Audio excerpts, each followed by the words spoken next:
बिस्मिल्लाहिर्रहमानिर्रहीम। अस्सलाम वालेकुम। केमिस्ट्री ऑफ ऑर्गेनिक कंपाउंड्स और आज इस लेक्चर सीरीज़ के लेक्चर नंबर 17 जो इस लेक्चर सीरीज़ का आखिरी लेक्चर है उसके साथ हम हाजिर हैं जी। और आज के लेक्चर में जिस टॉपिक पे हम बात करेंगे वो टॉपिक है जी distinguish test for organic compounds, यानी जो ऑर्गेनिक कंपाउंड जिनको हमने स्टडी किया लेक्चर नंबर 7 से लेकर लेक्चर नंबर 9 के अंदर। अब अगर उनको आइडेंटिफाई करना हो तो उनको आइडेंटिफाई करने के लिए कुछ खास टेस्ट होते हैं, या अगर दो ऑर्गेनिक कंपाउंड्स हैं उन दोनों ऑर्गेनिक कंपाउंड्स के अंदर हमें तफरीक करनी हो तो उसके लिए कुछ खास टेस्ट होते हैं जिसको आप डिस्टिंग्विश टेस्ट कहते हैं। तो उन्हीं डिस्टिंग्विश टेस्ट को आज के लेक्चर के अंदर हम स्टडी करेंगे। इम्तिहान के हवाले से ये बहुत इंपॉर्टेंट सवाल है और हर साल ही इम्तिहान में पूछा जाता है जी। तो इस लेक्चर को भी अगर आप ध्यान से देखिएगा। ये मैं आपको बताता चलूँ कि ये इस लेक्चर सीरीज़ का आखिरी लेक्चर है जी। और इस लेक्चर सीरीज़ के अंदर हमने सेकेंड ईयर ऑर्गेनिक केमिस्ट्री में चैप्टर नंबर 7 और चैप्टर नंबर 7 से लेकर चैप्टर नंबर 9 तक, यानी चैप्टर 7, 8 और 9 को हमने केमिकल रिएक्शंस के यानी केमिकल प्रिपरेशन और केमिकल रिएक्शन के एस्पेक्ट से स्टडी किया है जी।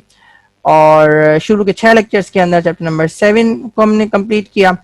उसके बाद के 4 लेक्चर के अंदर चैप्टर नंबर 8 और उसके बाद के फिर 6 लेक्चर्स के अंदर हमने चैप्टर नंबर 9 को मुकम्मल किया है। और ऑर्गेनिक कंपाउंड्स की प्रिपरेशन और ऑर्गेनिक कंपाउंड्स की केमिकल रिएक्शन पे यकीनन अब आपको कमांड हासिल हो गया होगा। इंशाअल्लाह आज के लेक्चर के बाद आपको ये भी पता लग जाएगा जी कि ऑर्गेनिक कंपाउंड्स की तफरीक करने के लिए जो टेस्ट किए जाते हैं उनको डिस्टिंग्विश टेस्ट कहते हैं और वो कौन कौन से होते हैं उन पे आज हम बात करेंगे जी। तो ये एक तरीका है जी चैप्टर 7 और 9 को समराइज करने का। और भी मुख्तलिफ तरीके से चैप्टर नंबर 7 से लेकर चैप्टर नंबर 9 समराइज हो सकता है। मिसाल के तौर पे इन तमाम चैप्टर्स के हाइड्रोजनेशन रिएक्शन को आप एक जगह कीजिए, इसी तरह आप हेलोजनेशन रिएक्शन को एक जगह कीजिए, इसी तरह आप एडिशन रिएक्शन को एक जगह कीजिए या सब्स्टिट्यूशन रिएक्शंस को एक जगह कीजिए। तो मुख्तलिफ तरीके से ये तमाम चैप्टर्स के रिएक्शन समराइज हो सकते हैं जी। तो एक तरीका ये समराइज करने का है, अगर हमें आगे मौका मिलता है जी तो इस लेक्चर सीरीज़ को हम आगे कंटिन्यू करेंगे और मुख्तलिफ तरीके से ऑर्गेनिक कंपाउंड्स को समराइज करने का तरीका सीखेंगे। आइए लेक्चर को स्टार्ट करते हैं जी। अब पहला सवाल ये है जी कि क्या जितने भी केमिकल टेस्ट हमने पढ़े हैं, यानी जितने भी केमिकल रिएक्शंस पढ़े हैं, वो क्या सारे के सारे केमिकल रिएक्शन को हम डिस्टिंग्विश टेस्ट कह सकते हैं या नहीं? तो इसका जवाब तो नहीं है। और उसकी वजह यह है जी कि हमारे पास कुछ क्राइटेरिया है। सारे के सारे टेस्ट डिस्टिंग्विश टेस्ट नहीं होते, कुछ खास टेस्ट ही हमारे पास ऐसे हैं जी। और यही वो वजह है इस लेक्चर को अलहदा से करने की जी, कि वो कुछ खास टेस्ट हैं जिनको आप डिस्टिंग्विश टेस्ट कह सकते हैं, जिनके बारे में आज आप इंशाअल्लाह ताला जान जाएंगे। तो कुछ क्राइटेरिया है जिसको हम पढ़ने जाएंगे जी कि डिस्टिंग्विश टेस्ट के लिए हमारे पास क्या क्राइटेरिया है, इसे हम स्टडी करेंगे जी। तो ये पहला क्राइटेरिया है और ये लिखा हुआ है जी visual observation by the change in colour और प्रेसिपिटेशन। तो ऐसा कोई केमिकल रिएक्शन हो कि जिसको हम विजुअलाइज कर सकें। और विजुअलाइज करने के लिए ये चंद तरीके हैं जी, जिस तरह यहाँ पे लिखा हुआ है जी कि कलर चेंज हो जाए, कि फॉर एग्जांपल ट्रांसपेरेंट सोल्यूशन आपका कॉम्प्लेक्स फॉर्मेशन की वजह से ब्लू कलर का हो जाए या वो पिंक कलर का हो जाए जी। तो ये एक विजुअल ऑब्जर्वेशन है जी। और या कलर सॉल्यूशन के अंदर पहले मौजूद हो और केमिकल रिएक्शन जब आप कराएं तो उसके बाद ये कलर गायब हो जाए, तो इसको क्या कहते हैं? इसको विजुअल ऑब्जर्वेशन कहते हैं। ये प्रेसिपिटेट्स मौजूद ना हो और प्रेसिपिटेट्स सॉल्यूशन के अंदर अपीयर हो जाए by the addition of some reagent और आफ्टर अ केमिकल रिएक्शन, तो ये पहला तरीका है। ऐसे टेस्ट को आप डिस्टिंग्विश टेस्ट कह सकते हैं कि जिसके अंदर आपको विजुअल चेंज नजर आए, और ये चेंज इन कलर भी हो सकता है, यानी पहले कलर मौजूद ना हो और बाद में सॉल्यूशन कलर्ड हो जाए, या पहले सॉल्यूशन कलर्ड हो और बाद में वो कलरलेस या ट्रांसपेरेंट हो जाए। तो ये एक तरीका है जी। तो दूसरा तरीका ये है कि precipitates after a chemical reaction precipitation हो जाए, प्रेसिपिटेट्स फॉर्म हो जाए, तो ये विजुअल ऑब्जर्वेशन है। तो जितने टेस्ट आपने पढ़े हैं उन सारे के सारे टेस्ट के अंदर ये विजुअल ऑब्जर्वेशन आपको नहीं मिलते जी। तो ये पहला तरीका है डिस्टिंग्विश टेस्ट के लिए, ये पहली शर्त है। और जो दूसरी शर्त है वो ये है जी कि चेंज इन ऑर्डर। ऑर्डर जो है वो असल में स्मेल को कहते हैं जी, कि केमिकल रिएक्शन से पहले स्मेल हो और केमिकल रिएक्शन के बाद जब प्रोडक्ट में कन्वर्ट हो जाए रिएक्शन रिएक्टेंट तो फिर वो स्मेल खत्म हो जाए, या रिएक्टेंट आपके ऑर्डरलेस हो यानी उनकी स्मेल नहीं हो लेकिन प्रोडक्ट ऐसी बने कि जिसकी स्मेल हो। तो देखिए ये दो तरीके हैं और ये दोनों आपने सेंस ऑर्गन को इस्तेमाल करना यानी विजुअल ऑब्जर्वेशन के लिए यकीनन आपकी आंखें इस्तेमाल होंगी, और अगर आपको ऑर्डर चेक करनी है तो यकीनन आपकी नाक इस्तेमाल होगी। तो सूंघ कर या देख कर अगर आपको फर्क नजर आ रहा हो तो फिर सिर्फ वही की वही टेस्ट आपके डिस्टिंग्विश टेस्ट कहलाते हैं। तो पेपर में लिखने के साथ तो आप हर टेस्ट को डिस्टिंग्विश टेस्ट बना सकते हैं जी, लेकिन डिस्टिंग्विश टेस्ट खासतौर पे वो होते हैं कि जिन्हें आप विजुलाइज कर सकें यूजिंग सेंस ऑर्गन। तो या तो आप उसको देखकर फर्क तफरीक कर सकें bye the change in colour और द एग्जिस्टेंस ऑफ प्रेसिपिटेट्स, और दूसरा तरीका ये है कि आप उसको सूंघ कर फर्क महसूस कर सकें जी। तो ये दो रिएक्शन, ये दो क्राइटेरिया हैं किसी भी टेस्ट को डिस्टिंग्विश टेस्ट बनाने के लिए। तो अब हमने जितने भी टेस्ट पढ़े हैं उनमें से सिर्फ उन टेस्ट को सिलेक्ट करेंगे इस लेक्चर के अंदर कि जिसके अंदर हमें ये दो पर्टिकुलर चेंज नजर आएंगे और वही टेस्ट आपके डिस्टिंग्विश टेस्ट कहलाएंगे जी। तो ये दो क्राइटेरिया भी आपने पढ़ लिए जी, और अब हम इसको स्टडी करेंगे जी। तो मुख्तलिफ ऑर्गेनिक कंपाउंड्स को हम आज के लेक्चर के अंदर स्टडी करेंगे और उनके दरमियान डिस्टिंग्विश टेस्ट को पढ़ने जाएंगे जी। तो ये दो रिएक्टेंट अब आपके सामने हैं, number 1 is ethene and number 2 is ethene. तो इथीन का फॉर्मूला अब आपके सामने है, कार्बन कार्बन सिंगल बॉन्ड है, और अगर हम इथीन की बात करें तो ये कार्बन कार्बन डबल बॉन्ड है जी।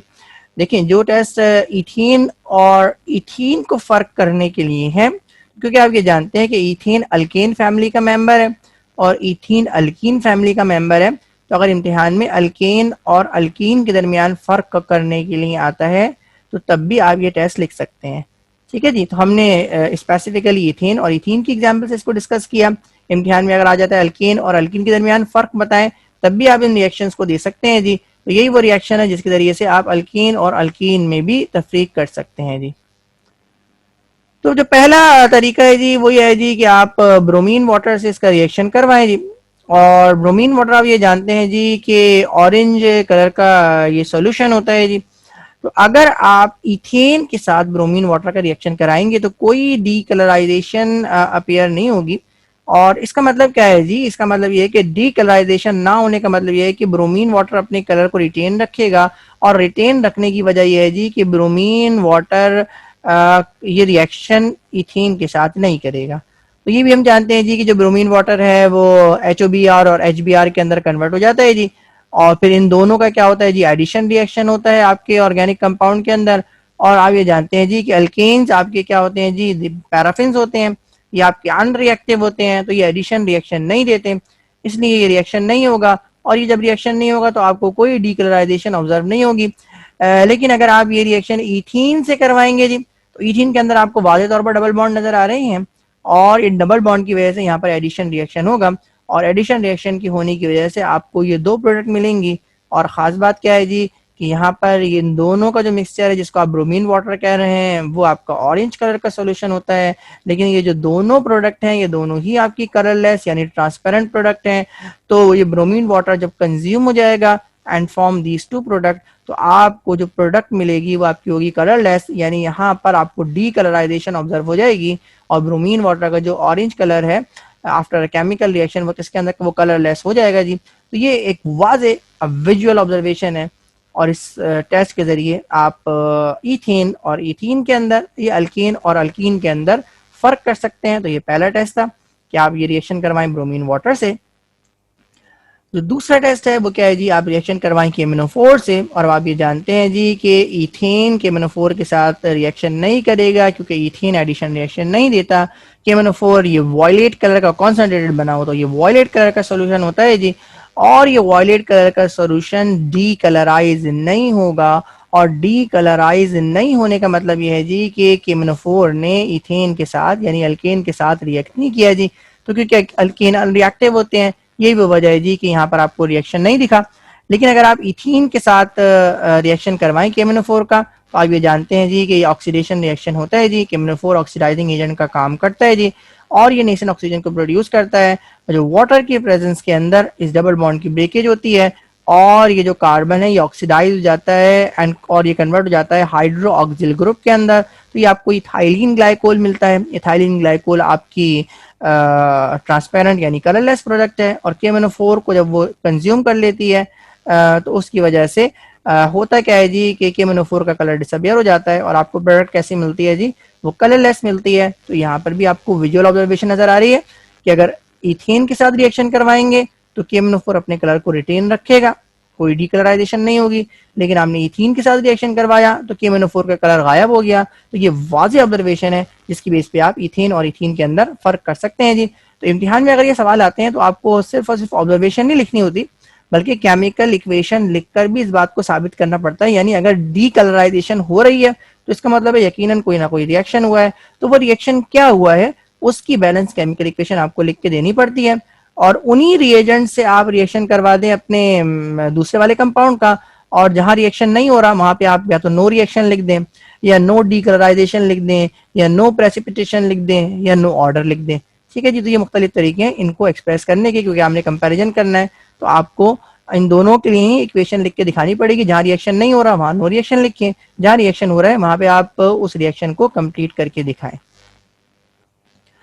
इथेन और इथाइन को में तफरीक करने के लिए जो केमिकल टेस्ट है उसको हम स्टडी करने जाएंगे जी। तो इथेन का फार्मूला आपके सामने है, असेचुरेटेड हाइड्रोकार्बन है, कार्बन कार्बन के दरमियान सिंगल बॉन्ड है। और अगर आप इथाइन की बात करें तो इथाइन आपका अनसेचुरेटेड हाइड्रोकार्बन है और कार्बन कार्बन के दरमियान ट्रिपल बॉन्ड मौजूद है। तो इथेन और इथाइन के अंदर अब हमें फ़र्क करने जाना है, और ये भी याद रखिएगा जी कि अगर अल्केन और अल्काइन के अंदर फ़र्क करने के लिए आ जाए तो भी हम इन्हीं रिएक्शंस को लिखने जाएंगे। और उसकी वजह यह है जी कि इथेन ये अल्केन का फैमिली मेंबर है और इसी तरह इथाइन ये अल्काइन का फैमिली मेंबर है जी। तो ये दोनों ही एक ही चीज़ है। और इस बात का भी ख्याल रखिएगा कि इथाइन को आप एसिटाइलिन भी कहते हैं जी। तो जो मुख्तलिफ नाम है वो भी आपको याद रखनी है कि अगर इथेन और एसिटाइलिन के दरमियान फ़र्क करने के लिए आ जाता तो तब भी आप इन्हीं रिएक्शंस को देते। तो जो पहला टेस्ट है वो है जी रिएक्शन विद KMnO4।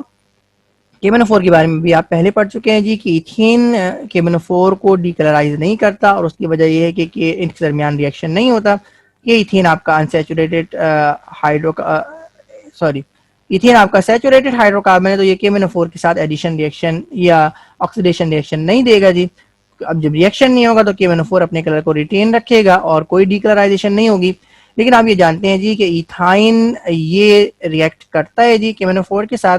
तो KMnO4 ऑक्सीडाइजिंग एजेंट के तौर पे वर्क करता है और ऑक्सीजन ये क्या करता है जी जनरेट करता है, और ये वाटर की प्रेजेंस में जो आपका कार्बन है इसको कार्बोक्सिलिक एसिड के अंदर कन्वर्ट कर देता है, यानी इस कार्बन को ऑक्सीडाइज कर देता है जी। तो ये आप जानते हैं कि ये मुकम्मल तौर पर ये बॉन्ड्स ब्रेक होते हैं जी और दोनों कार्बन अलग अलग से ऑक्सीडाइज होते हैं, और ये ऑक्सीडाइज किसके अंदर हो जाते हैं, कार्बोक्सिलिक एसिड के अंदर कन्वर्ट हो जाते हैं। तो क्योंकि KMnO4 यूटिलाइज हो गया, इसका मतलब है KMnO4 का कलर क्या हो जाएगा, डिसअपियर हो जाएगा, और ये जो प्रोडक्ट है वो आपकी कलरलेस है जी। तो यहाँ पे अब आपने क्या देखा जी, ये KMnO4 इथाइन के साथ रिएक्ट कर सकता है तो डीकलराइजेशन हो जाएगा, और अगर हम इसका रिएक्शन अल्केन के साथ करवाएं तो कोई डीकलराइजेशन नहीं होगी, क्योंकि यहाँ पे ये रिएक्शन पॉसिबल नहीं है जी। तो ये एक सिंपल सा टेस्ट था जिसके जरिए आपने इथेन और इथाइन के अंदर तफरीक की। अगर हम दूसरे टेस्ट की बात करें तो हम ये जानते हैं जी कि इथाइन आपके एसिडिक इन नेचर होते हैं और ये सिल्वर नाइट्रेट के साथ रिएक्ट कर सकते हैं या ये CuCl के साथ भी रिएक्ट कर सकते हैं जी। तो हम सिल्वर नाइट्रेट के साथ रिएक्शन करके दिखा रहे हैं जी। तो इथेन क्योंकि एसिडिक इन नेचर नहीं है, इसका मतलब है कोई रिएक्शन नहीं होगा, और जब सिल्वर नाइट्रेट के साथ इथेन का रिएक्शन कराया जाएगा तो आपको कोई किसी भी किस्म के प्रेसिपिटेट्स नहीं मिलेंगे जी। लेकिन अगर आप इथाइन के साथ इसका रिएक्शन करवाएंगे तो इथाइन आपके एसिडिक इन नेचर है, तो हाइड्रोजन क्या हो जाएगा जी, रिप्लेस हो जाएगा, और हाइड्रोजन की जगह क्या आके लग जाएगा, सिल्वर आके लग जाएगा, और आपका जो इथाइन है वो किस में कन्वर्ट हो जाएगा, वो सिल्वर एसिटाइलाइड या डाई सिल्वर एसिटाइलाइड के अंदर कन्वर्ट हो जाएगा। और जब डाई सिल्वर एसिटाइलाइड बनता है जी तो वो प्रेसिपिटेट आउट हो जाता है और आपको वाइट प्रेसिपिटेट्स मिल जाते हैं जी। तो अगर रिएक्शन होगा तो आपको वाइट प्रेसिपिटेट्स मिलेंगे, अगर रिएक्शन नहीं होगा तो आपको प्रेसिपिटेट्स नहीं मिलेंगे जी। तो इथाइन का रिएक्शन होगा और वाइट प्रेसिपिटेट आपको मिलेंगे जी। तो यहाँ पर आपने इथाइन का रिएक्शन सिल्वर नाइट्रेट के साथ करवाया, अमोनिया की प्रेजेंस के अंदर आपको डाई सिल्वर एसिटाइलाइड मिला। इस इक्वेशन को अगर आपने बैलेंस करना है तो आप यहाँ पर 2HNO3 भी लिख दीजिएगा, क्योंकि हमारा जो फोकस है इसलिए हमने इसको यहाँ पे दिखा दिया है जी। तो इसको बैलेंस करना है तो फिर आप 2HNO3 भी लिखेंगे, क्योंकि दो जो नाइट्रेट निकलेंगे यहाँ से दो आपको हाइड्रोजन निकलेंगे तो ये आपको एसिड बनाएंगे जिसको बाद में अमोनिया न्यूट्रलाइज भी करेगा, तो हम यहाँ पे 2HNO3 भी लिख सकते हैं जी। तो ये भी एक ये सिंपल सा रिएक्शन है जिसके अंदर आपने देखा जी इथाइन के इस रिएक्शन के बारे में आप जानते थे कि वो एसिडिक इन नेचर होते हैं, इथेन के बारे में आप जानते हैं कि वो एसिडिक इन नेचर नहीं होते, तो क्योंकि वो एसिडिक इन नेचर नहीं होते इसलिए रिएक्शन नहीं होगा, इसलिए आपने लिखा नो प्रेसिपिटेशन। और इथाइन क्योंकि ये रिएक्शन कर जाएगा और क्योंकि वो एसिडिक इन नेचर होता है तो उसके नतीजे में आपको प्रोडक्ट मिलेगी और ये प्रोडक्ट एज अ प्रेसिपिटेट्स मिलती है जी। तो ये भी एक सिंपल सा टेस्ट था जिसको आपने विजुअली ऑब्जर्व किया। इथीन के अंदर आपको प्रेसिपिटेट्स नहीं मिले और इथाइन के अंदर आपको प्रेसिपिटेट्स मिल गए। यही रिएक्शन आप एक और भी कर सकते हैं, अगर आपके ऊपर क्लोराइड से रिएक्शन करवा दें तब भी आपको ये रिएक्शन हो जाएगा जी। और इथेन रेड प्रेसिपिटेट्स नहीं देगा और जब इसका रिएक्शन आप इथाइन से करवाएंगे तो ये डाई कॉपर एसिटाइलाइट के अंदर कन्वर्ट हो जाएगा और डाई कॉपर एसिटाइलाइट के रेड प्रेसिपिटेट होते हैं, तो ये रिएक्शन भी डिस्टिंग्विश टेस्ट बन सकता था। अब हम डिस्टिंग्विश टेस्ट पढ़ने जा रहे हैं इथीन और इथाइन के दरमियान। अच्छा, this is very important. Ethene का मतलब है जी कि unsaturated hydrocarbon with double bond और इथाइन का मतलब है unsaturated hydrocarbon with triple bond. इस बात का ख्याल रखिएगा कि इथीन अल्कीन फैमिली का मेंबर है और इथाइन अल्काइन फैमिली का मेंबर है, तो अगर अल्कीन और अल्काइन के दरमियान फर्क करने के लिए आ जाए तब भी आप इन रिएक्शंस को दे सकते हैं।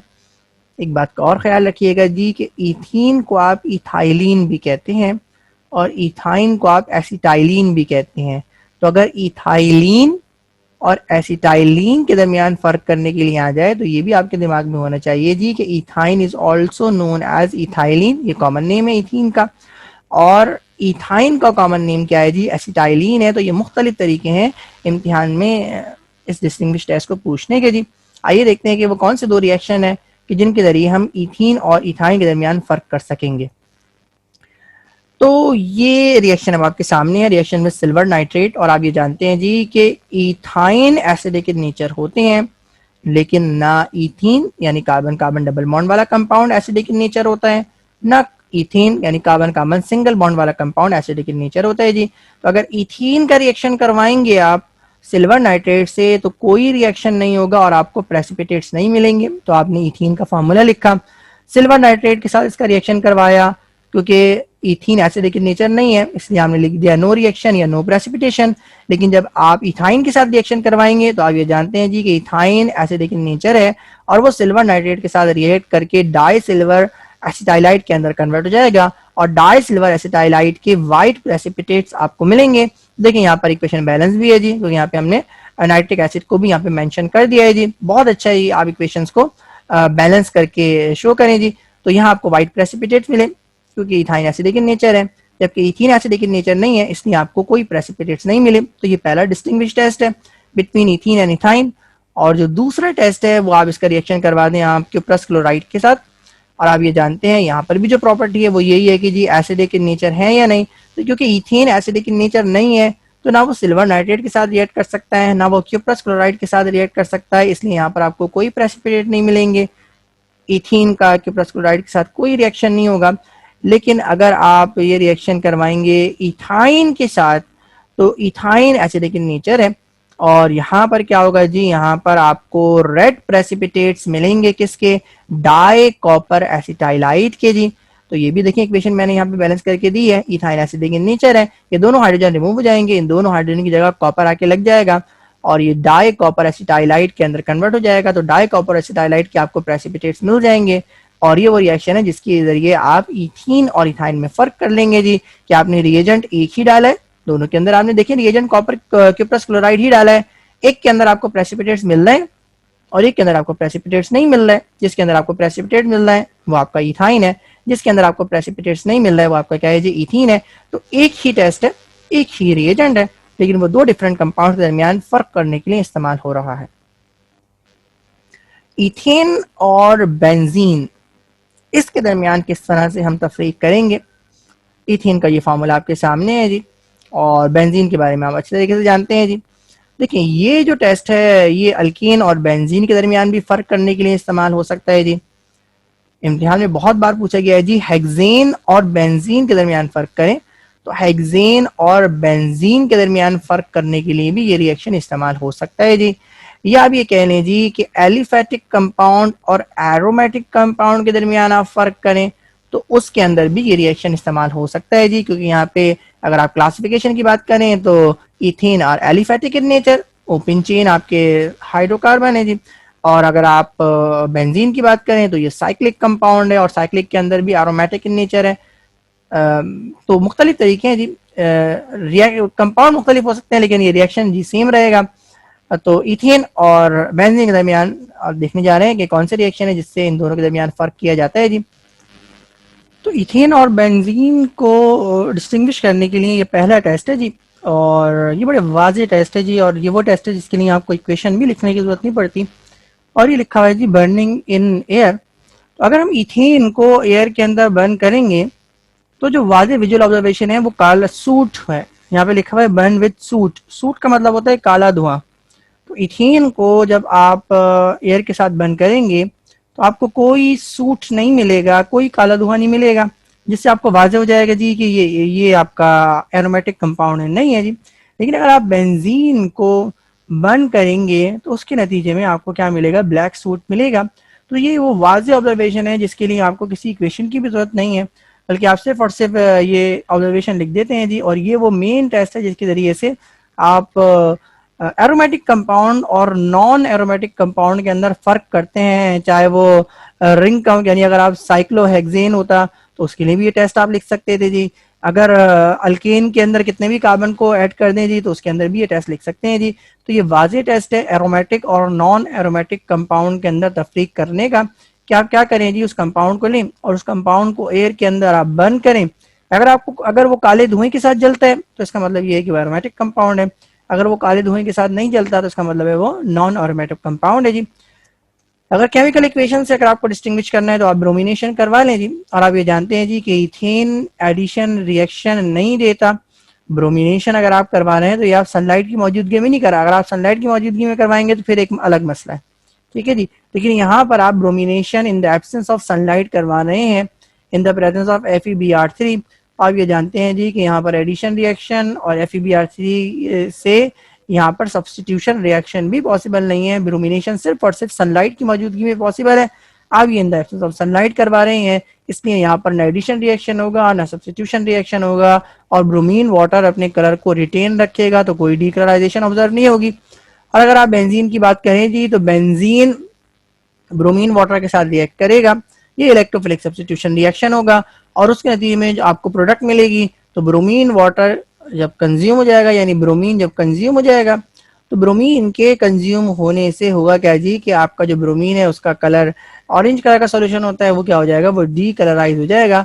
तो बेंजीन रिएक्ट कर गया इसलिए आपको डीकलराइजेशन ऑब्जर्व हो गई, और इथेन रिएक्ट नहीं कर सका इसलिए आपको डीकलराइजेशन ऑब्जर्व नहीं हुई। तो ये दूसरा रिएक्शन है जिससे आप इथेन और बेंजीन के दरमियान फर्क कर सकते हैं जी, कि आप क्या करें जी, इलेक्ट्रोफिलिक सब्स्टिट्यूशन रिएक्शन करवाएं, यानी ब्रोमिनेशन करवाएं in the presence of catalyst. Ethane की ब्रोमिनेशन कैटलिस्ट की मौजूदगी में पॉसिबल नहीं है, सनलाइट की मौजूदगी में पॉसिबल है। इसी तरह और लेकिन बेंजीन की ब्रोमिनेशन कैटलिस्ट की मौजूदगी में ये पॉसिबल है।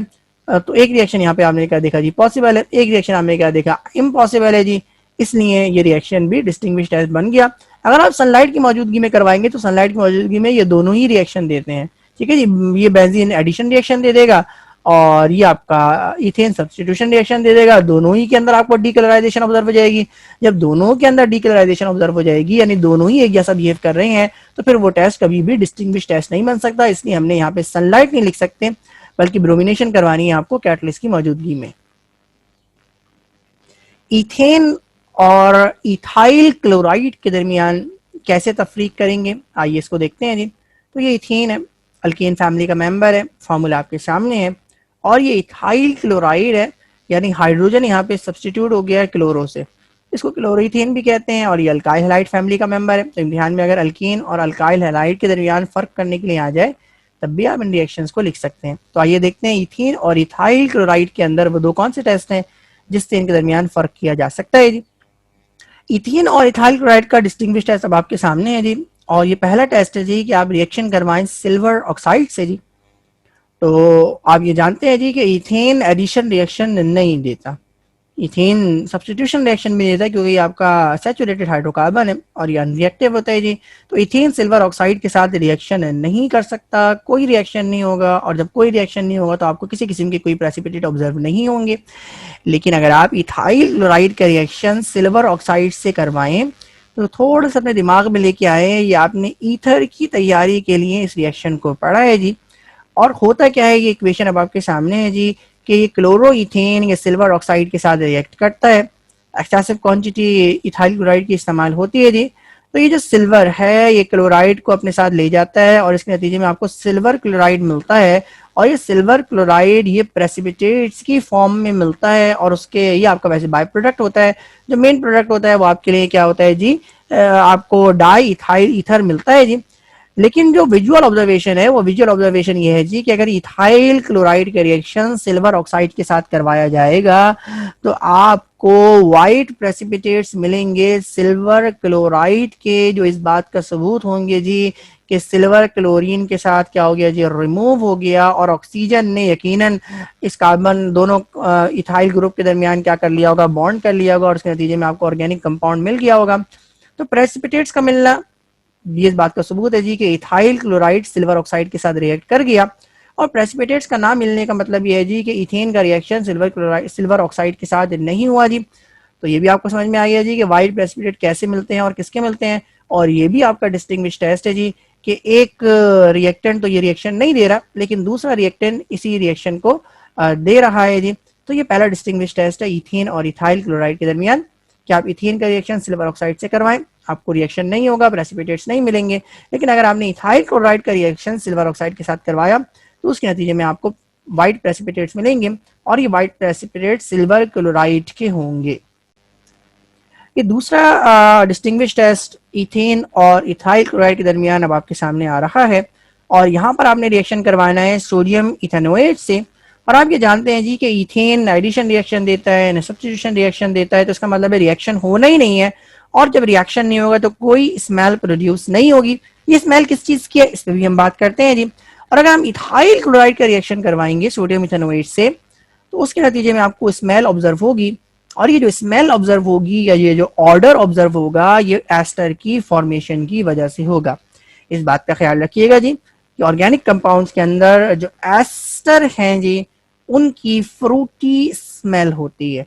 तो फ्रूटी स्मेल की वजह से ये उनकी एस्टर की ये करेक्टरिस्टिक ये आइडेंटिफिकेशन स्मेल है जी, और एस्टर को बहुत आराम से आप स्मेल के जरिए से आइडेंटिफाई कर सकते हैं जी। तो अगर हम इथाइल क्लोराइड का रिएक्शन सोडियम इथेनोएट से कराएंगे तो इसके नतीजे में आपको इथाइल एसीटेट या इथाइल इथेनोएट मिलेगा, यानी एस्टर मिलेगा, और एस्टर की डिस्टिंग्विश स्मेल, एस्टर की करेक्टरिस्टिक फ्रूटी स्मेल होती है। तो स्मेल के आने की वजह से आप बहुत आराम से पहचान लेंगे जी कि एस्टर बन गया और ये रिएक्शन मुकम्मल हो गया।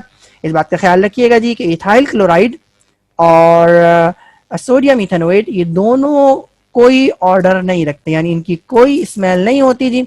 लेकिन बनने वाले जो प्रोडक्ट है उसका ऑर्डर है, वो स्मेल रखता है जी। तो जब वो फॉर्म होगा तो उसकी वजह से आपको खुद ब खुद स्मेल आ जाएगी और आपको खुद ब खुद अंदाजा हो जाएगा कि केमिकल रिएक्शन हो गया।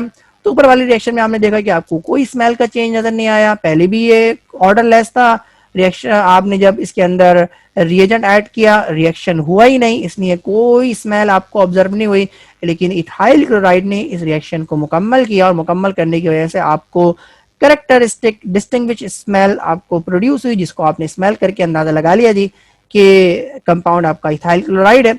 और जहां आपको स्मेल ऑब्जर्व नहीं होगी वहां आप क्या कहेंगे जी कि कंपाउंड आपका इथेन है जी। तो इथेन और इथाइल क्लोराइड को डिस्टिंग्विश करने का ये तरीका है। और यहाँ पहली बार आपने ऑर्डर के बारे में पढ़ा है जी कि ऑर्डर की बेस पे आपने इथेन और इथाइल क्लोराइड को डिस्टिंग्विश किया है। इथेन और इथेनॉल इसके दरमियान किस तरह से फर्क करेंगे, आइए इस पे बात करते हैं जी। तो इथेन और इथेनॉल का फॉर्मूला अब आपके सामने है जी। तो अल्केन और अल्कोहल के दरमियान अगर आपको फर्क करने के लिए आ जाए तो भी आप इन रिएक्शंस को लिख सकते हैं जी। तो सोडियम मेटल से अगर रिएक्शन करवाया जाए जी तो इथेन सोडियम मेटल से रिएक्ट करेगा ही नहीं, और इसलिए नहीं करेगा जी कि इथेन आपके वैसे ही न्यूट्रल है, ना वो एसिडिक इन नेचर है ना वो बेसिक इन नेचर है, और अगला मसला ये जी कि इथेन के अंदर ना एडिशन रिएक्शन पॉसिबल है, ना इतने आराम से सब्स्टिट्यूशन रिएक्शन पॉसिबल है, तो वो सोडियम मेटल के साथ रिएक्ट नहीं करेगा, और जब ये रिएक्ट नहीं करेगा तो कोई रिएक्शन नहीं होगा, और जब क्योंकि कोई रिएक्शन नहीं होगा तो इसका मतलब है पीएच चेंज नहीं होगी। आप पीएच को ऑब्जर्व कर लें जी, तो आपको अंदाजा हो जाएगा जी, क्योंकि पीएच भी ऑब्जर्व की जा सकती है। आप इंडिकेटर इस्तेमाल कर सकते हैं इसके चेंज को ऑब्जर्व करने के लिए, आप लिटमस टेस्ट कर सकते हैं इसकी चेंज को ऑब्जर्व करने के लिए, पीएच मीटर को इस्तेमाल कर सकते हैं इसके चेंज को ऑब्जर्व करने के लिए जी। तो ये भी वो सिंपल तरीका है जी कि ये विजुअली ऑब्जर्व हो सकता है जी। और अगर आप इथेनॉल का रिएक्शन करवाएं जी, तो इथेनॉल ये सोडियम मेटल के साथ रिएक्ट करेंगे, और सोडियम मेटल के साथ रिएक्ट करने की इस तरह करेगा जी क्योंकि ये एसिडिक इन नेचर होता है। एक विजुअल ऑब्जर्वेशन ये भी होती है जी कि आप जब सोडियम मेटल को इथेन के अंदर डालते हैं जी, तो सोडियम मेटल रिएक्ट नहीं करता। जब ये रिएक्ट नहीं करेगा तो ये अपनी स्टेट के अंदर जिस तरह आपने सोडियम का टुकड़ा डाला है जी वो उस तरह वहां पे रहता है जी। जबकि अगर इथेनॉल के अंदर आप सोडियम का टुकड़ा डालते हैं तो ये इथेनॉल का ये जो सोडियम का जो टुकड़ा होता है जी, ये इथेनॉल के अंदर क्या हो जाता है जी, डिजोल्व हो जाता है। और डिजोल्व होने का मतलब ये है कि इथेनॉल के साथ रिएक्ट कर गया। ठीक है जी। तो पीएच को भी चेंज, पीएच का चेंज भी ऑब्जर्व करने की जरूरत नहीं पड़ती, बल्कि आपको विजुअली अंदाजा हो जाता है जी कि सोडियम मेटल रहता है, तो इसका मतलब ये है कि जी कि सोडियम मेटल ने रिएक्ट नहीं किया, और सोडियम मेटल जो है वो गायब हो जाता है। तो इस बात का सबूत होता है कि जी सोडियम मेटल रिएक्ट कर गया। तो अगर आप पीएच का चेंज ऑब्जर्व ना करना चाहें, यानी लिटमस टेस्ट ना करना चाहें, आप इंडिकेटर ऐड करके ना देखना चाहेंगे, पीएच मीटर के जरिए पीएच चेंज ना भी देखना चाहें जी, तब भी आपको सोडियम मेटल की डिसअपियरेंस से आपको अंदाजा हो जाता है जी कि रिएक्शन हो गया जी। और ये पीएच के चेंज से ज्यादा अच्छी विजुअल ऑब्जर्वेशन है जो मैंने यहाँ पे नहीं लिखी, लेकिन मैंने आपको बता दी थी। तो इथेनॉल एसिडिक इन नेचर होते हैं, और सोडियम के मेटल के साथ जब ये रिएक्ट करेंगे तो सोडियम मेटल को अपने अंदर क्या कर लेंगे, डिसॉल्व कर लेंगे, और उसके नतीजे में आपको सोडियम इथॉक्साइड मिलेगा, और हाइड्रोजन गैस क्या होगी जी, ये रिलीज हो जाएगी जी। तो यहाँ पर भी आपको विजुअल ऑब्जर्वेशन यानी डिसअपियरेंस ऑफ सोडियम और परसिस्टेंस ऑफ या रिमेनिंग ऑफ सोडियम मेटल के जरिए भी अंदाजा हो गया जी कि ये रिएक्शन हुआ या नहीं हुआ। पीएच के चेंज से भी इस रिएक्शन का अंदाजा लगा सकते हैं जी। जो दूसरा टेस्ट है जी वो ये है जी कि आप एसिडिक एसिड से रिएक्शन करवा लें जी, और इथेन आप ये जानते हैं जी कि ना एसिडिक एसिड से रिएक्ट करेंगे ना कोई स्मेल जनरेट होगी। और इथेनॉल के बारे में हम अच्छी तरीके से जानते हैं जी कि इथेनॉल का रिएक्शन अगर एसिडिक एसिड से करवाया जाएगा तो उसके नतीजे में क्या मिलेगा जी, इथाइल एसीटेट मिलेगा, एस्टर मिलेगा। और अभी हम पीछे पढ़ चुके जी कि एस्टर की फ्रूटी स्मेल होती है जी। तो इथेनॉल ये आपका ऑर्डरलेस होता है जी। अगर ये प्योर फॉर्म के अंदर है तो ये ऑर्डरलेस होता है, अगर ये इम्प्योर हो तो उसकी वजह से इथेनॉल के अंदर भी एक स्मेल होती है जी। एसिटिक एसिड की एक वाजे स्मेल होती है जी, और जिस तरह सिरके में जो स्मेल आती है, और बड़ी ही पंजेंट स्मेल होती है इसकी। और इसकी यानी अगर करेक्ट एक अलग स्मेल है जी, इसका फ्रूटी स्मेल से कोई लेना देना ही नहीं है जी। तो जब रिएक्शन होगा जी तो उसके नतीजे में आपको फ्रूटी स्मेल मिलेगी जी। तो उसके जरिए से आपको अंदाजा हो जाएगा जी कि एस्टर बन गया, और फ्रूटी स्मेल का मतलब ये कि रिएक्शन वकू पजीर हो गया, और कोई स्मेल नहीं आई इसका मतलब ये कि रिएक्शन वकू पजीर नहीं हुआ। तो ये भी देखिए दो सिंपल से टेस्ट हैं, और जिसके जरिए आप इथेन और इथेनॉल के अंदर फर्क कर सकते हैं। प्रोपेनॉल जो आपका एल्डिहाइड है, और प्रोपेनोन जो आपका कीटोन है। तो एल्डिहाइड और कीटोन के दरमियान फर्क करने के लिए अगर आ जाए तो कौन से दो टेस्ट हैं जिससे इनके दरमियान आप डिस्टिंग्विश करेंगे, इसको हम देखेंगे जी। तो प्रोपेनॉल और 2 प्रोपेनोन के दरमियान भी फर्क करने के लिए कहा जा सकता है आपको प्रोपेनॉल को प्रोपायोन एल्डिहाइड भी कहते हैं, और 2 प्रोपेनोन को कीटोन भी कहते हैं। तो प्रोपायोन एल्डिहाइड और एसीटोन के दरमियान फर्क करने के लिए भी ये सवाल इम्तिहान में पूछा जा सकता है। एल्डिहाइड और कीटोन के दरमियान भी फर्क करने के लिए इम्तिहान में सवाल पूछा जा सकता है, और तमाम का जवाब एक ही होगा। आइए देखते हैं इसे। तो पहला जो टेस्ट है वो फेलिंग सोल्यूशन से आप फेलिंग टेस्ट करवा लें जी। तो एल्डिहाइड ये आपके रिड्यूसिंग होते हैं जी, और ये फेलिंग सोल्यूशन ए और फेलिंग सोल्यूशन बी के साथ रिएक्ट करते हैं। इस बात का ख्याल रखिएगा जी कि इसमें फेलिंग सोल्यूशन ये कॉपर हाइड्रोक्साइड का सोल्यूशन है जी। प्रोपेनॉल और सोडियम हाइड्रोक्साइड ये आपके ट्रांसपेरेंट सोल्यूशन होते हैं। जब इसके अंदर कॉपर हाइड्रोक्साइड का सोल्यूशन डालते हैं तो पूरे का पूरा सोल्यूशन ब्लू कलर का हो जाता है। इसको फिर हीट किया जाता है, और हीट करने के बाद आपको क्यूप्रस ऑक्साइड के रेड प्रेसिपिटेट्स उस ब्लू सॉल्यूशन के अंदर मिलते हैं जी। जिस बात का सबूत होता है जी कि एल्डिहाइड ने रिड्यूसिंग बिहेव के प्रॉपर्टी रखता है जी, तो उसने रिड्यूसिंग एजेंट के तौर पर बिहेव किया, और उसके बाद उसने क्या कर दिया जी, इस कॉपर हाइड्रोक्साइड को क्या कर दिया, रिड्यूस कर दिया, क्यूप्रस ऑक्साइड की फॉर्म में कन्वर्ट कर दिया, और आपको क्या मिल गया जी, रेड प्रेसिपिटेट्स मिल गए। तो एल्डिहाइड तो फेरिंग सॉल्यूशन के साथ रिएक्ट करता है और क्यूप्रस ऑक्साइड के रेड प्रेसिपिटेट्स दे देता है जी, लेकिन कीटोन ये आपका रिड्यूसिंग नहीं होता, इसलिए ये फेलिंग सोल्यूशन के साथ रिएक्शन नहीं करता, और उसके नतीजे में ये क्यूप्रस हाइड्रोक्साइड का ब्लू कलर रिटेन रहता है, आपको कोई रेड प्रेसिपिटेट्स नहीं मिलते जी। तो ये एक सिंपल सा टेस्ट है जिसके जरिए से आप एल्डिहाइड और कीटोन के दरमियान फर्क कर सकते हैं जी। एल्डिहाइड रिड्यूसिंग होते हैं, वो क्यूप्रस हाइड्रोक्साइड को रिड्यूस करके क्यूप्रस ऑक्साइड की फॉर्म में कन्वर्ट कर देते हैं, जो रेड प्रेसिपिटेट्स की सूरत में आपको नजर आ जाते हैं जी। लेकिन कीटोन जो है वो आपके नॉन रिड्यूसिंग है, वो क्यूप्रस हाइड्रोक्साइड को रिड्यूस नहीं कर पाते, और उसके नतीजे में आपको किसी किस्म की भी प्रेसिपिटेट्स नहीं मिलते। ये दूसरा टेस्ट है जी कि आप इसका रिएक्शन आयोडीन से करवा दें in the presence of sodium carbonate, और आप ये जानते हैं जी कि एल्डिहाइड ये आयोडोफॉर्म नहीं बनाता, और उसके नतीजे में जब आप ये रिएक्शन करवाएंगे यानी आयोडीन के साथ रिएक्शन करवाएंगे बेसिक मीडियम में, तो आपको कोई येलो प्रेसिपिटेट्स नहीं मिलेंगे, यानी आयोडोफॉर्म फॉर्म नहीं होगा जी। लेकिन कीटोन जब रिएक्ट करेगा जी, तो कीटोन के नतीजे में आपको आयोडोफॉर्म मिलता है, और आयोडोफॉर्म के येलो प्रेसिपिटेट्स आपको वाज़ेह तौर पर नजर आ जाते हैं जी। ये भी एक सिंपल सा टेस्ट है जी कि एल्डिहाइड ने तो इस टेस्ट को नहीं दिया, लेकिन कीटोन ने इस टेस्ट को क्या दे दिया, पॉजिटिव दे दिया। तो एल्डिहाइड के अंदर आपको कोई येलो प्रेसिपिटेट्स नहीं मिले, लेकिन कीटोन के अंदर आपको येलो प्रेसिपिटेट्स मिल गए। तो ये भी वो टेस्ट है जी कि जिसके जरिए से आप एल्डिहाइड और कीटोन के अंदर फर्क कर सकते हैं।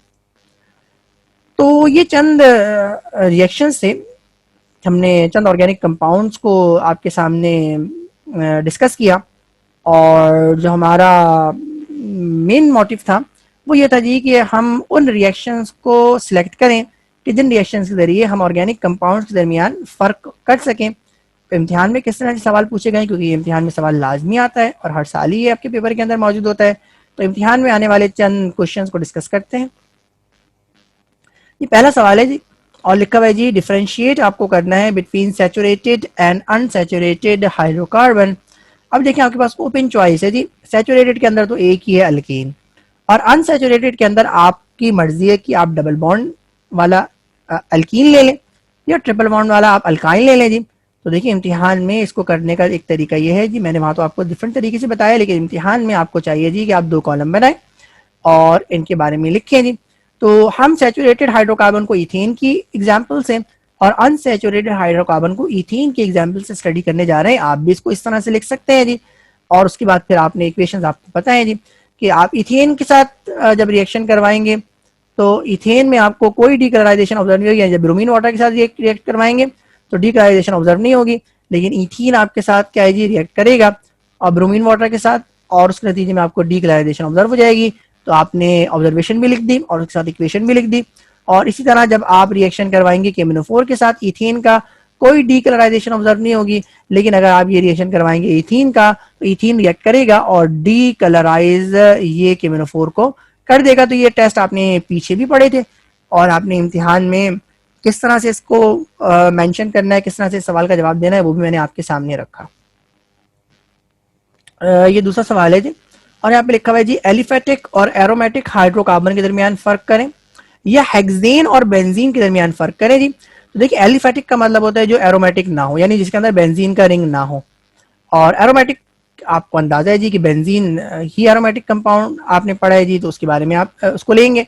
यहाँ पे बेंजीन और हेक्सेन वाज़ेह तौर पर लिखा हुआ है जी, तो आइए इसको देखते हैं जी। तो एलिफेटिक के अंदर हेक्सेन ही को ले लेते हैं और एरोमेटिक के अंदर बेंजीन को ही ले लेते हैं, बेंजीन को लेते हैं जी।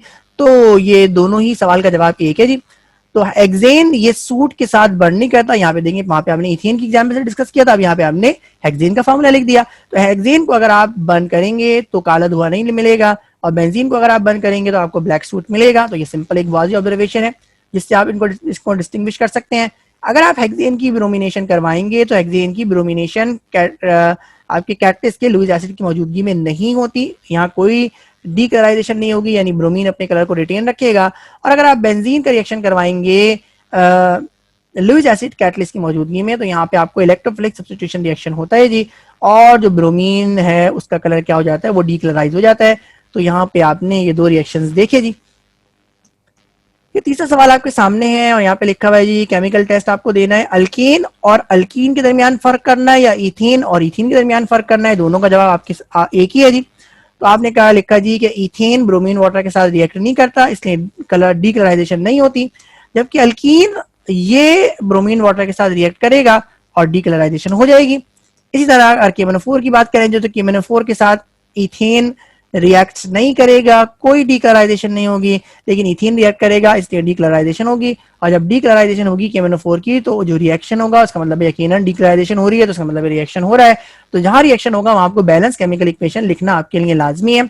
अगर सिर्फ अल्फाज लिख दें तो आपको इम्तिहान में नंबर नहीं मिलेंगे, इस बात का ख्याल रखिएगा कि डिस्टिंग्विश टेस्ट के अंदर इक्वेशन का लिखना लाजमी है, सिर्फ अल्फाजों पे नंबर नहीं मिलेंगे। अल्फाज आप शॉर्ट तो कर सकते हैं, जिस तरह मैंने यहाँ पे अल्फाज बिल्कुल शॉर्ट किए हुए हैं जी, कि मैंने ये भी नहीं लिखा जी कि किससे रिएक्शन करवा रहे हैं, लेकिन इक्वेशन का लिखना लाजमी है।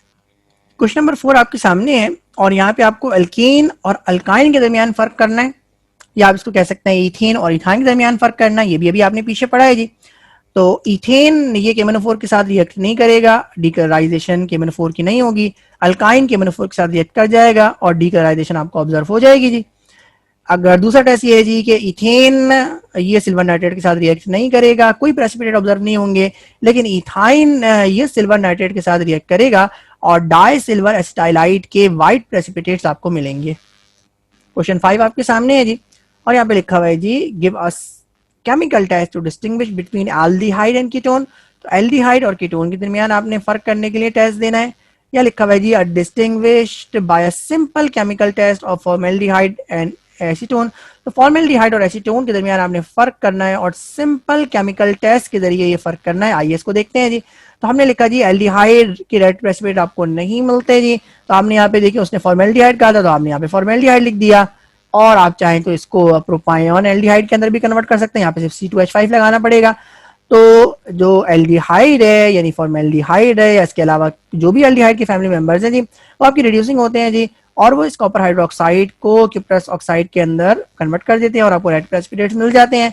और कीटोन ले लें या एसीटोन ले लें या कोई और फैमिली मेंबर ले लें, वो ये रिएक्शन नहीं कर सकता क्योंकि वो नॉन रिड्यूसिंग होते हैं। जो दूसरा रिएक्शन है जी वो एल्डिहाइड ये आइडोफॉर्म नहीं बनाता, फॉर्मेल्डिहाइड के जरिए आपको आइडोफॉर्म नहीं मिलेगा। जब आइडोफॉर्म नहीं मिलेगा तो आपको येलो प्रेसिपिटेट्स नहीं मिलेंगे, लेकिन कीटोन ये आइडोफॉर्म प्रिपेयर करेगा और उसके नतीजे में आपको आइडोफॉर्म के येलो प्रेसिपिटेट्स मिलेंगे जी। तो जो बात आपने कही है उसी को आपने इक्वेशन की फॉर्म में और अल्फाजों की फॉर्म में लिखा है। क्वेश्चन नंबर 6 अब आपके सामने है जी और यहाँ लिखा हुआ है जी give a chemical test to distinguish between 1 butyne and 2 butyne. दोनों अल्काइन फैमिली के मेंबर्स हैं जी, और फर्क ये है जी कि ट्रिपल बॉन्ड की पोजीशन का फर्क है। यहाँ पर 1 ब्यूटाइन के अंदर ट्रिपल बॉन्ड कार्बन नंबर 1 और 2 के दरमियान लगा हुआ है और 2 ब्यूटाइन के अंदर ट्रिपल बॉन्ड कार्बन नंबर 2 और 3 के दरमियान लगा हुआ है जी।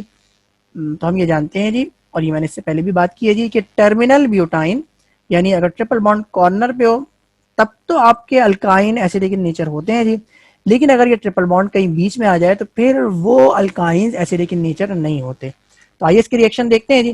तो पहला रिएक्शन ये है जी कि अगर 1 ब्यूटाइन का रिएक्शन, ये मैंने ब्यूटाइन बनाया, उसका रिएक्शन अगर हम क्यूप्रस क्लोराइड से करवाएं जी तो उसके नतीजे में आपको ये कंपाउंड मिलेगा और इसके आपको रेड प्रेसिपिटेट्स मिल जाएंगे जी। लेकिन 2 ब्यूटाइन ये एसिडिक इन नेचर नहीं होता क्योंकि आपको ये वाज़ेह तौर पर नजर आ रहा है जी कि कार्बन के दरमियान कोई हाइड्रोजन, कार्बन के पास कोई हाइड्रोजन है ही नहीं जी, तो हाइड्रोजन रिमूव कहाँ से होगा, इसलिए यहाँ पे कोई आपका रिएक्शन नहीं होगा और आपको रेड प्रेसिपिटेट्स नहीं मिलेंगे जी। तो दूसरा रिएक्शन क्या है जी कि अगर आप सिल्वर नाइट्रेट के साथ रिएक्शन करवाएंगे तो यहाँ पे आपको ये कंपाउंड मिलेगा जी, तो आपको व्हाइट प्रेसिपिटेट्स मिल जाएंगे जी। लेकिन अगर आप 2 ब्यूटाइन का रिएक्शन करवाएंगे तो फिर कोई रिएक्शन नहीं होगा और इसलिए आपको व्हाइट प्रेसिपिटेट्स नहीं मिलेंगे। तो ये आपकी लेक्चर सीरीज थी केमिस्ट्री ऑफ ऑर्गेनिक कंपाउंड्स, और 17 लेक्चर्स इस सीरीज के अंदर थे जो अल्लाह के फजल करम से आज हमने मुकम्मल किए। और यकीनन अगर आप इन लेक्चर्स को थोड़े से ध्यान से स्टडी करें, थोड़ा सा टाइम लगाएं इसको, इन लेक्चर को स्टडी करें और उसके बाद फिर इनके नोट्स बनाएं, उसके बाद अगर आप इन लेक्चर को समराइज करें जिस तरह से मैंने आपको शुरू में सिखाया, और उसके बाद अगर आप इनके असाइनमेंट्स को अटेम्प्ट करें और टेस्ट को अटेम्प्ट करें, तो मैं नहीं समझता जी कि आपके लिए ये ऑर्गेनिक केमिस्ट्री का पोर्शन मुश्किल है। इन 17 लेक्चर्स के अंदर हमने चैप्टर नंबर 7 से लेकर चैप्टर नंबर 9 तक की केमिस्ट्री के तमाम प्रिपरेशन और तमाम की तमाम केमिकल रिएक्शन को स्टडी किया।